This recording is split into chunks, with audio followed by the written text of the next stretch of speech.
বেগম খালেদা জিয়া কি সত্যি বেঁচে আছেন নাকি দুদিন আগেই তিনি দুনিয়া ছেড়ে চলে গেছেন? রাজধানীর এফআর কেয়ার হাসপাতালের সামনে আছেন সহকর্মী হাসান মিসবাহ। খালেদা জিয়ার শারীরিক অবস্থার খোঁজ খবর রাখছেন তিনি। মিসবাহ, বিএনপি চেয়ারপারসনের স্বাস্থ্যের অবস্থা সম্পর্কে কি কোনো ব্রিফিং হওয়ার কথা রয়েছে? নতুন তথ্য থাকলে জানাবেন। আপনারা জানেন যে উনাকে প্রথম যখন ভর্তি করা হয়েছে, তখন 3 তারিখে যখন ভর্তি করা হয়েছে, তখন 4 তারিখে যে স্বাস্থ্য বুলেটিন দেওয়া হয়েছে সেখানে বলা হয়েছে ওনার হার্টে ইনফেকশন, অর্থাৎ হার্টে ঘা হয়েছে।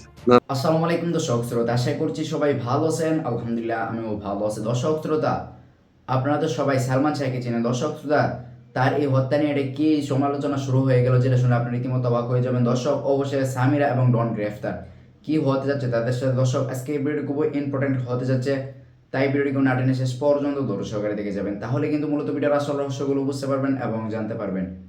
তো চলেন আপনাদেরকে এক এক করে সবগুলো ভিডিও বিস্তারিত দেখাই। রাজধানীর এফআর কেয়ার হাসপাতালের সামনে আছেন সহকর্মী হাসান মিসবাহ। খালেদা জিয়ার শারীরিক অবস্থার খোঁজ খবর রাখছেন তিনি। মিসবাহ, বিএনপি চেয়ারপারসনের স্বাস্থ্যের অবস্থা সম্পর্কে কি কোনো ব্রিফিং হওয়ার কথা রয়েছে? নতুন তথ্য থাকলে জানাবেন। দেবাশিস, বিএনপি চেয়ারপারসন বেগম খালেদা জিয়ার স্বাস্থ্যের অবস্থা আগের মতোই আছে, অর্থাৎ অপরিবর্তিত। আমরা চিকিৎসকদের সাথে কথা বলে যেটুকু জেনেছি যে তিনি আগে থেকে যে ধরনের সমস্যায় ভুগছিলেন, অর্থাৎ হার্ট, লিভার, কিডনি এই সমস্যাগুলো আছে। ফুসফুসের সংক্রমণ কিছুটা কমেছে বলে আমরা জানতে পেরেছি। তবে গতকালকে তার পাকস্থলীর সমস্যার কারণে অ্যান্ডোস্কোপি করা হয়েছে, আর সেই অ্যান্ডোস্কোপির পরে 48 ঘন্টার অবজারভেশনে তাকে রাখা হয়েছে। চীন এবং যুক্তরাজ্যের চিকিৎসকদের সমন্বয়ে বাংলাদেশের চিকিৎসকরাও সেই মেডিকেল বোর্ডে আছেন। তারা পুরো চিকিৎসা বিষয়টি তদারক করছেন, আর পুরো বিষয়টি সমন্বয় করছেন ডাক্তার জোবায়দা রহমান। উনি বাংলাদেশে গতকাল এসেছেন। গতকাল 2বার তিনি খালেদা জিয়াকে দেখতে এসেছিলেন। মেডিকেল বোর্ডের সদস্যদের সাথে তিনি বৈঠক করেছেন। আজকেও তার একটু পরে এখানে হাসপাতালে আসার কথা। আর আমরা যতদূর জেনেছি যে পুরো মেডিকেল বোর্ড আজ সন্ধ্যা নাগাদ তারা বসবেন এবং খালেদা জিয়ার চিকিৎসার যে আপডেট সেটি দেশবাসীকে তারা অবহিত করবেন। পাশাপাশি এটিও হয়তো তখন জানা যাবে যে তাকে বিদেশ নেওয়ার যে বিষয়টি। আমরা জানি যে কাতার সরকারের পক্ষ থেকে একটি এয়ার অ্যাম্বুলেন্স বাংলাদেশে পাঠানোর কথা, আজ বিকেলে সেটি আসার কথা। এখন পর্যন্ত সেটির আসলে কোনো আপডেট আমরা পাইনি। আগামীকালকে খালেদা জিয়াকে নিয়ে লন্ডন যাওয়ার কথা ছিল। এর আগের যে সংবাদ সম্মেলনে বিএনপির পক্ষ থেকে যা জানানো হয়েছে সেইটুকু তথ্য এটি। তবে তার পুরো বিষয়টি নির্ভর করছে খালেদা জিয়ার শারীরিক অবস্থার উপরে। যদি চিকিৎসক অর্থাৎ মেডিকেল বোর্ড যদি পরামর্শ দেয় যে তাকে নেওয়া যাবে, সেক্ষেত্রে আসলে তখন চিকিৎসকরা সেটি জানাবেন। কারণ বিমানে উড্ডয়ন করবার মতো একটি শারীরিক সক্ষমতা লাগে, যাকে এয়ার অ্যাম্বুলেন্সে নেওয়া হবে। সেই অবস্থায় খালেদা জিয়া আছেন কিনা সেটি আসলে মেডিকেল বোর্ড জানাবে। আমরা সেটির অপেক্ষায় যে আনুষ্ঠানিকভাবে বিএনপির পক্ষ থেকে হয়তো আজ সন্ধ্যায় সেই বিষয়টি স্পষ্ট করা হবে যে কখন খালেদা জিয়াকে উন্নত চিকিৎসার জন্য লন্ডনে নেওয়া হবে। দেবাশিস, মিসবাহ, ধন্যবাদ আমাদের সাথে যুক্ত হওয়ার জন্য।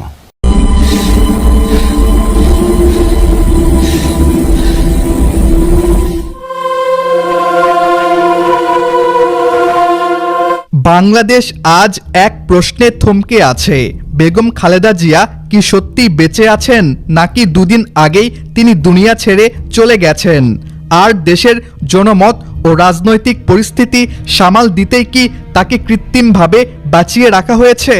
মানুষের দাবি 48 ঘন্টার মধ্যে তারেক রহমানের আসার কথা ছিল, কিন্তু দুদিন পেরিয়ে গেলেও তিনি আসেননি, বরং স্ত্রী জোবায়দা রহমানকে পাঠিয়েছেন। কিন্তু কেন? কিসের এত বাধা? এই নীরবতা, এই গোপনীয়তা হাজারো প্রশ্ন তৈরি করেছে। বিগত কয়েকদিন ধরে সোশ্যাল মিডিয়ায় ছড়িয়েছে খালেদা জিয়া দুদিন আগেই মারা গেছেন। মানুষ প্রশ্ন করছে, যদি তিনি সত্যি গুরুতর অসুস্থ হন তাহলে এখনো পর্যন্ত কোনো ছবি, ভিডিও বা প্রমাণ কেন প্রকাশ করা হচ্ছে না? কেন বারবার বলা হচ্ছে যান্ত্রিক জটিলতার কারণে তাকে লন্ডনে নেওয়া যায়নি? আজ নয় কাল, কাল নয় পরশু, যেন নির্ধারিত কোনো সিদ্ধান্তই ঠিকমতো কার্যকর হচ্ছে না। অনেকের দাবি তারেক রহমান লন্ডন থেকে ঢাকায় আসতে না পারায় এবার ঢাকা থেকেই মাকে লন্ডনে নেওয়ার চেষ্টা চলছে। শুধু এই কারণে যেন কেউ বলতে না পারে মায়ের শেষ সময়ে ছেলেও পাশে ছিল না। পরিবার এবং দলের নেতাদের অস্পষ্ট ও উত্তেজিত বক্তব্য মানুষের সন্দেহ আরও বাড়িয়েছে। ফিরছেন আপনারা এই মিডিয়াটাকে যে কোন জায়গায় নিয়ে যাচ্ছেন আল্লাহ জোবাইদা রহমান আসছেন কিনা এই প্রশ্নে নেতাদের প্রতিক্রিয়া অনেককেই বিস্মিত করেছে। কেউ কেউ আবার দাবি করছেন তারা নিজ চোখে দেখেছেন তিনি বেঁচে আছেন। অন্যদিকে অনেকে বলছেন এসব গুজব। কিন্তু বাস্তবতা হলো দেশের একজন শীর্ষ নেত্রী হাসপাতালে ভর্তি থাকলেও একটি ভিডিও বা ছবি পর্যন্ত প্রকাশ করা হয়নি। এটাই মানুষের বিভ্রান্তি বাড়ানোর প্রধান কারণ। হাসপাতালের সামনে ভিড় জমেছে হাজারো নেতাকর্মীর।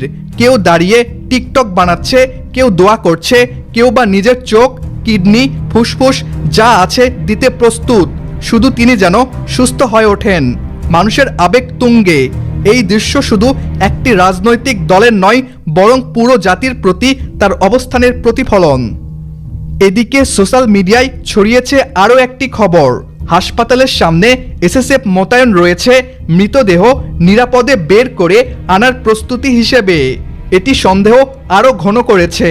যদি তিনি সত্যিই গুরুতর অসুস্থ হন তাহলে ছবির অভাব, ফ্লাইট ক্যান্সেল, এসএসএফ সব মিলিয়ে মনে হচ্ছে ঘটনার ভেতরে আরও কোনো ঘটনা লুকিয়ে আছে। অনেকে আশঙ্কা করছেন বেগম খালেদা জিয়া মারা গেলে বিএনপির নামগন্ধ পর্যন্ত মুছে যাবে। আবার কেউ বলছে এগুলো সবই গুজব। কিন্তু সত্য এই যে তারেক রহমান দেশে ফিরবেন কি ফিরবেন না সেটিও এখন মানুষের কাছে বড় প্রশ্ন। কারণ একজন সন্তান যদি সত্যিই পারতেন তার মায়ের পাশে তিনি সবার আগে দাঁড়াতেন।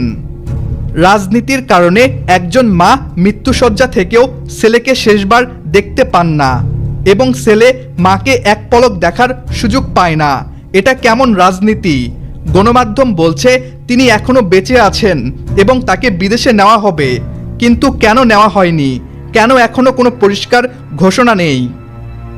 মানুষের মনে এখন শুধুই প্রশ্ন, তিনি কি সত্যিই বেঁচে আছেন নাকি কয়েকদিন আগেই দুনিয়া ত্যাগ করেছেন? তাকে লন্ডন নেওয়া হবে কি হবে না? তারেক রহমান দেশে ফিরবেন কি ফিরবেন না? এই প্রশ্নগুলোর উত্তর আজও অজানা। যদি বেগম খালেদা জিয়া সত্যিই দুনিয়া ত্যাগ করে থাকেন তাহলে সত্যটা জনগণের সামনে প্রকাশ করা উচিত। আর যদি তিনি বেঁচে থাকেন তাহলে একটি ভিডিও প্রকাশ করলেই মানুষের বিভ্রান্তি দূর হবে।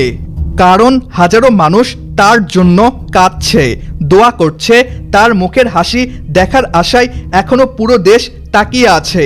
তিনি শুধু একটি দলের নেত্রী নন, তিনি বাংলাদেশের মানুষের আবেগের জায়গা। আজও মানুষ বিশ্বাস করতে চায় তিনি বেঁচে আছেন এবং সুস্থ হয়ে আবারও রাজনীতিতে ফিরবেন।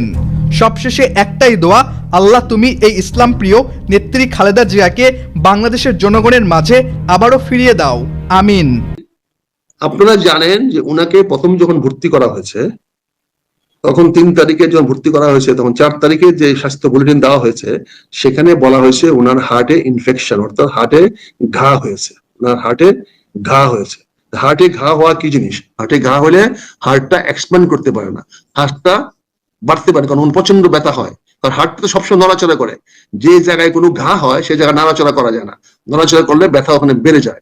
তার মানে ওনার হার্টে এই ইনফেকশন হওয়ার কারণে উনি সেখানে আর নড়াচড়া করতে পারছেন না। তো ইনফেকশনের কারণে উনি ওখানে রক্তটা নষ্ট হয়ে যাচ্ছে। তো প্রিয় দর্শক শ্রোতা, আপনারা তো শুরু থেকে শেষ পর্যন্ত সব ভিডিও দেখছেন। অবশ্যই আপনাদের মতামত কমেন্ট বক্সে জানাতে ভুলবেন না।